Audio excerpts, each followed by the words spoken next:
All right. Thanks everyone for being here today, especially in the last session of the Unison Summit. I really do appreciate you making it to the last breakout of the summit. My name is Renee Petrina. I'm with Indiana University. I'm joined here today by Kimmery Murday and Carrie Hamlet-Bedan. They are both members of the Instructional Design Clinic, which is a new service that we in University Information Technology Services launched back in October of 23. So it's a very young service. And we are there to provide additional support for instructors in the service of student success. So let me share a little bit about like why we came to be as an organization, how we got started, the tech stack that we use to do our work, as well as our successes and challenges. So the university has a relatively new president. She's been around for a couple of years now. And of course, she came out with the IU 2030 strategic plan, very bold initiatives for the university. And in that plan, it calls for IU to ensure the long-term success of all students by providing the highest quality education through a rich, diverse, engaging environment. And one of the metrics that's called for in that plan is to drastically increase online enrollment in our academic programs. And so there were a number of ways that the university looked to do this, and Kim is going to talk a little bit about how the ID Clinic ties into supporting that success pillar. Thanks, Renee. So one of the things that e-learning design and services does is provides centralized instructional design support. And up until recently, we were providing instructional designers just for high priority courses. And this meant that there were a vast number of online instructors who weren't able to take advantage of e-learning design and services. And in particular, we've created a new programs of scale program.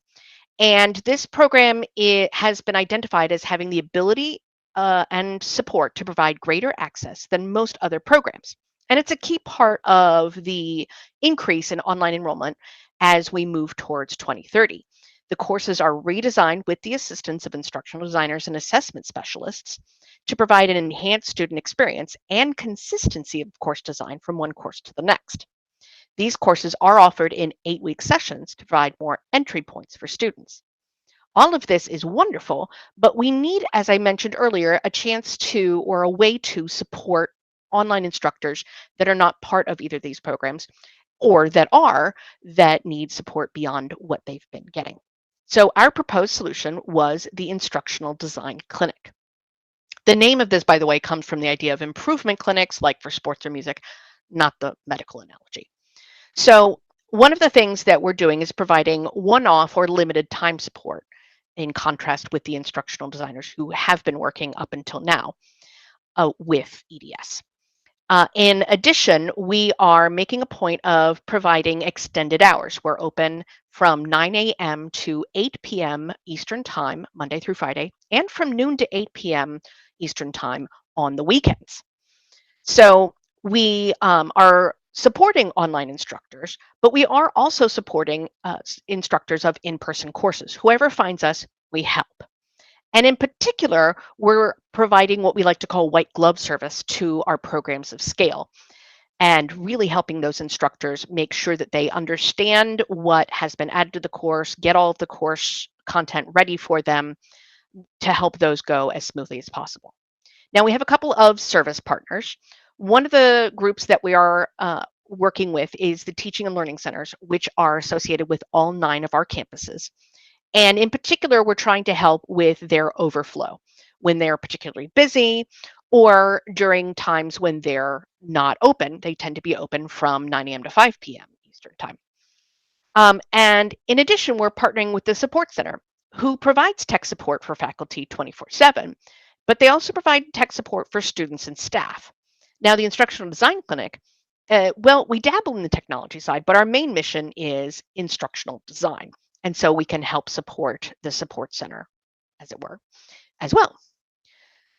So the next thing I want to talk a bit about is how we staffed the Instructional Design Clinic. So we posted these jobs far and wide. We took advantage of social networks like LinkedIn and also Reddit. There are some instructional design related subreddits, and we got a surprising number of our top candidates that found us through Reddit. In addition, we participated in a virtual EdTech job fair on LinkedIn, and we made a point as we were doing this to recruit instructional designers from all over the country. And so we have a fully remote team, and we're from what you might say is all corners of the United States. So we have staff coming from the New York City area, from Tennessee, from Florida, from San Francisco, California, and from Idaho as well. And those Pacific time uh, instructional designers really help us staff those later hours.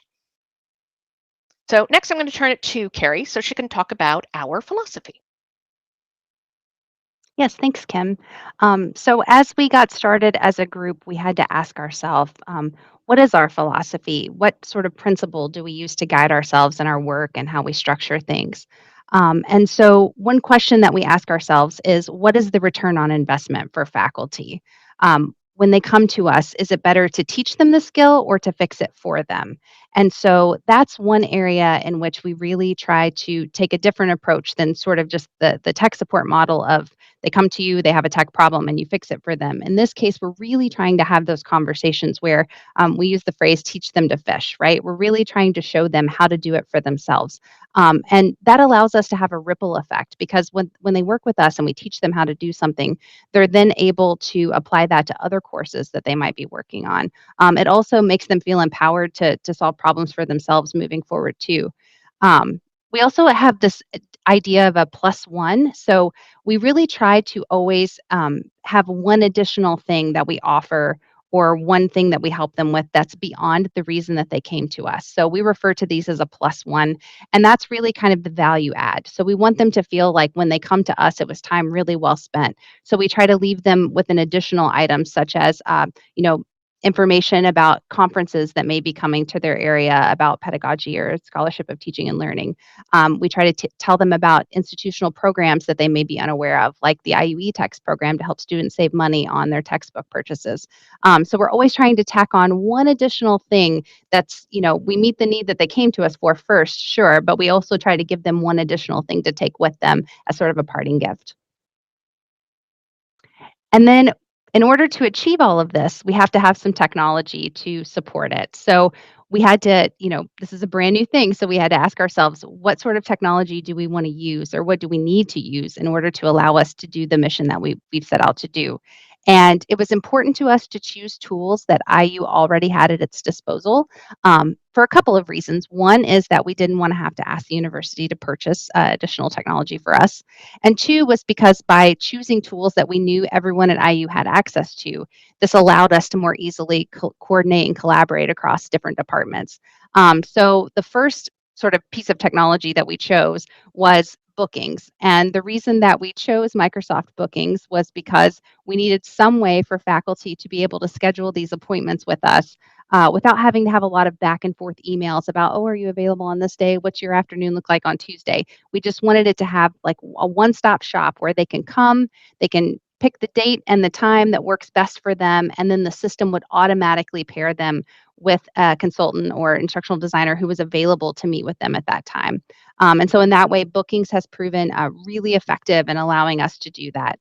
Um, the other piece of this is we have to ask ourselves, how can we track what's actually happening in those appointments, the reason that they're coming to us, what we're doing when we're together, and we've leveraged ServiceNow as our like ticketing system. And a benefit to that is that other teams at IU, Kim mentioned the support center and the teaching and learning center. Some other groups may be leveraging ServiceNow in other ways, and so it allows us to have this like open communication and passage of clients and tickets between units. Both of these are really valuable because they allow us to collect and review some data on what it is that the clinic is doing. So we can track appointments, we can track what's happening in those appointments, we can capture ahead of time what is the LMS ID in Canvas, what's the link to the site so that our consultants can get in there and take a look before they meet with the client. So both of these are just really rich opportunities for us to gather data, and we'll talk about that a bit more later in the presentation as well. So anything that we do in the clinic is only as good as our ability to get folks to actually come and work with us, right? So we had to really strategize about how are we going to reach clients? How can we let people know that we're here, that we're available to them, that we're a free service? So we really needed to spread the good word. And we took kind of a three-pronged approach to this initially. The first of which was tech fairs. So across our 9 campuses at IU, each campus hosts a tech fair annually. And so we were able to go be a part of those where we had someone travel to the different campuses and serve as the face of the ID clinic to let faculty know that we were here and we're ready and available to meet with them. Another way that we tried to reach new clients was through conference presentations. So we're here today telling all of you about the ID clinic, but first we had to start in-house. So we tried to be a part of some internal conferences to let folks across the IE system know that this is a service that's available to them and to tell them to tell a friend. And then probably one of the ways, which I'll get into this later when we talk about our surveys, but definitely a very successful way in which we've reached clients is through email. And so a targeted email went out from our Office of Online Education, letting faculty who are currently or in the past teaching online know that we were here to support them. So as we've mentioned, we're not limited to only supporting online courses, but it stands to reason that the folks who are leveraging technology and leveraging the tools that are required to teach online may be the ones who are more inclined to need or want our support. So through all of these methods, we've kind of reached out. And this is something that as a group, we continue to revisit. We continue to evaluate how can we continue to spread the word? How can we keep this trajectory and growth going? So these are definitely things that we're thinking about, but these are the things that we've tried so far. So next I'm going to share a little bit about some of the tools that we have available to us and the expertise that our consultants carry. And so as a Unison institution, we're a Canvas school. So we use a number of LTI tools that integrate with Canvas. And one of them is Anthology Ally for accessibility. So a faculty member can be like, why is there a little gear in my course? Well, you can schedule with the ID clinic and they can actually help you improve your Ally score. We also have adopted City Labs tools, Design Plus and Tidy Up. And we are in the clinic are the main point of support for Design Plus faculty who want to learn how to use that tool, which helps drop in templates and kind of make an easier layer of doing some really cool HTML in Canvas that is still still accessible. Also, 2 other Unison partners that we work with and we can support faculty on are Turnitin and Kaltura. And so those are ones that we are very active in supporting faculty with. There are also additional enterprise tools that we help in consultations with, particularly the IUE text program, which uses the Engage Reader and the Unison Order tool. So when Carrie talked about those +1s, we're often telling faculty, hey, have you ordered your e-text? Have you thought about using DLTs through the IUE text program? So we're frequently doing that. We're also an Adobe institution. So we're talking to faculty about what they can use in Adobe Stock so that they are using properly licensed imagery in their courses, as well as what they can generate using Adobe Firefly so that if they are using an AI tool, they're using something that's approved for use at the university that's ethically trained. And finally, we, as a Unison institution, use Top Hat as well. So also a Unison partner, and they will be presenting with us at a tech fair tomorrow, actually. Kim is going to be there tomorrow to meet a group of faculty at our Indianapolis campus. And so all of these tools are things that our consultants are very well versed in and able to help faculty with. So now I'm going to hand it back over to Kim, who can talk a little bit more about some of the data and what we've learned from our first 6 or 7 months having the clinic operating. So one of the advantages to using Microsoft Bookings is that we get some great data that we can extract. And one of the things that we're most interested in is what time faculty are booking their appointments. So you'll see here from our pie chart that our most popular time for appointments is in the afternoon. That is the way we're measuring it, from noon to 4 p.m. Eastern. and particularly around the noon hour. Following closely in popularity is the morning, 9 a.m. to noon, and we see that particularly at the start of the day. We're about half as popular or getting half as many appointments, let's say, after 4 p.m. as we are in either the morning or the afternoon. And we notice that 5:30 p.m. is the most popular, which does make sense since most of us here are on Eastern time. That means it's happening after the close of business. And so we note that pattern of right at the start of the day, right around the lunch hour, and just after the close of business as times when faculty, and we can extrapolate that that might well be useful for adjunct faculty. Those are the times when they're making appointments with us. So the next bit of data that we've been able to capture, and I shouldn't say just a bit because ServiceNow is a particularly rich source of data for us. So I've got one example for you, which is the number of incidents we've had over time. And you'll note here that we had a really remarkable spike in incidents that happened between the fall and spring semesters. So as instructors, we're wrapping up the previous semester's course and ramping up for the next. We've also set up ServiceNow to show things like the number of unique instructors, how much time we spent on projects, and also to look at consultant notes. One of the next things we want to try and do is take advantage of the fact that ServiceNow is tied to other data sources within the university. So we added, as Carrie mentioned a little earlier, we added a field where instructors put in the address of their Canvas course, their LMS ID field. So we have that, and we can eventually pivot that against Canvas data and learn more about the types of courses we support. And because other units also use ServiceNow, they can start taking advantage of that field, and we can gather more robust data about, for example, tickets that come into the support center that are Canvas related. Okay, next we're going to talk a bit about the data we've collected from our client satisfaction survey. Carrie? Thanks, Kim. So I'm fond of saying that we are only as good as our clients think that we are. So it's very important for us to constantly be asking our clients, how was your experience? What did you feel about working with us? And to identify ways that we can continually improve the service. So we sent out a client satisfaction survey that leveraged a Likert scale, with 1 being strongly disagree and 5 being strongly agree. And one of the first questions that we asked them was, my consultant was able to help me resolve my problem or question. And in this case, we're averaging a 4.95. So we're feeling pretty good about that one. The next question, or I should say statement that we provided was, I learned something that will improve the student experience in my course. And I think that this particular item on the survey is of utmost importance because ultimately this is all about ensuring student success. This is all about ensuring that students are having a good experience. And so I think it's really important that we're collecting this data and asking faculty how they feel like working with us is going to improve that student experience. And right now we're coming in really strong with a 4.86 average for that one. The next 2 items on the satisfaction survey are related to the ease of working with us. So the first one is that it's easy to schedule the meeting. So far, booking's proving very popular with faculty. They're reporting that it is perfectly easy to schedule with us. And then lastly, that it was easy to join the meeting. So because we're leveraging Microsoft Bookings, we're also using Microsoft Teams as our meeting platform.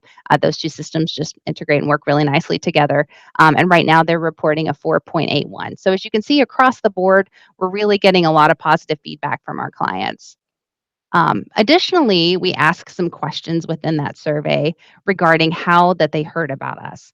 And this is a select all that apply question. So we've got the top 3 here on this slide, but there are additional ones. So don't let it trick you that it adds up to 100%.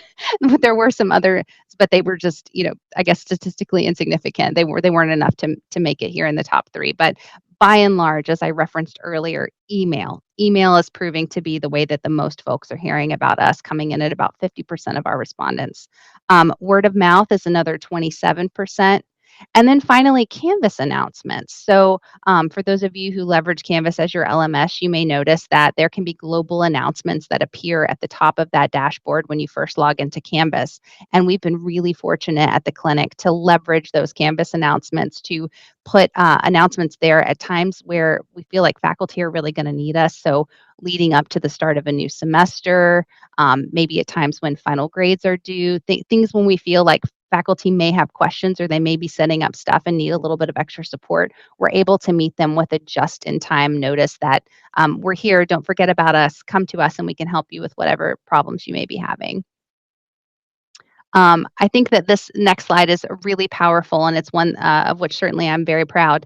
These are some of the survey responses from our faculty, and these are their specific responses in relation to the question, I learned something that will improve the student experience in my course. So one of our respondents stated, my consultant explained to me how I could partition my class into chunks to ensure that I keep my students engaged. So I think that's a really powerful statement that this faculty could see directly how the work that they did with us at the clinic tied directly to student engagement and making them have a good experience in that class.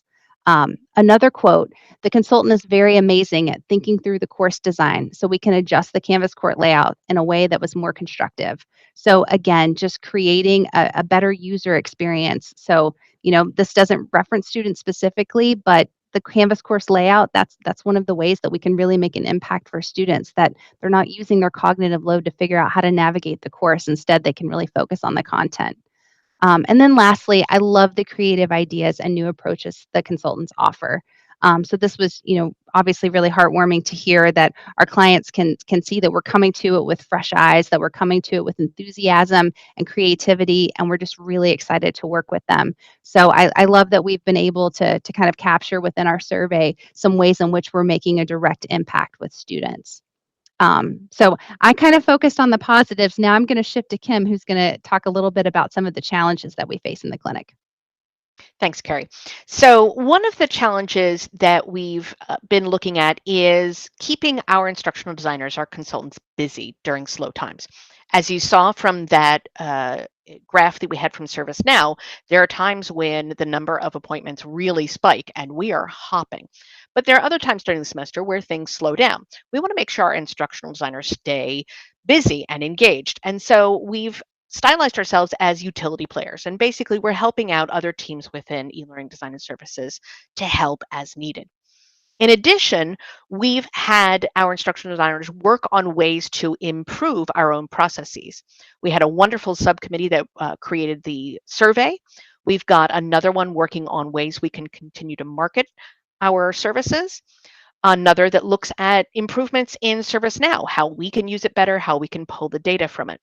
And then we've got another one that's looking into how to hone our internal documentation so that we are providing the best service to instructors as they come to us. And as we've alluded to earlier, one of our big challenges, of course, is going to be spreading the word. We are a new group, and we want to make sure that instructors know that we're here and can help them improve their students' experience. So now I'm going to move over to Renee to wrap us up. Thanks. And I'm going to go ahead now and drop our website in the chat, which is it's a shortened URL. It's go.iu.edu/idclinic. It's also up there on the screen. Basically, this is a new team. If other Unison peers are interested in learning more about how we set this up, what were some of the pieces that we went through in order to do it, if you wanted to structure something similarly for your institution, we'd love you to reach out and talk to us. It was very interesting. I mentioned that we launched this group in October of 23. That's also right around the time of EDUCAUSE. And I was at the EDUCAUSE conference in Chicago, chatting with some friends who I knew from various institutions. And one of them was like, hey, do you have any spare cycles that maybe you could let other institutions leverage? And I was like, hey, I haven't even started yet. Can we calm down here? We have not fully launched to faculty, but we're becoming more of a mature service now. So if people do want to learn more about this service, how we've done it, also interested in hearing what your institutions have offered, if anyone is offering similar services to their faculty, because so far, the folks that I've talked to, I have not found other peer institutions that are offering a similar service. So that's the end of our formal presentation. We are open to questions in the chat. And what's actually also kind of cool is a number of our consultants have joined us. We could put them on stage. I don't know if they want us to, but we do love them. They are fantastic. But we will take questions.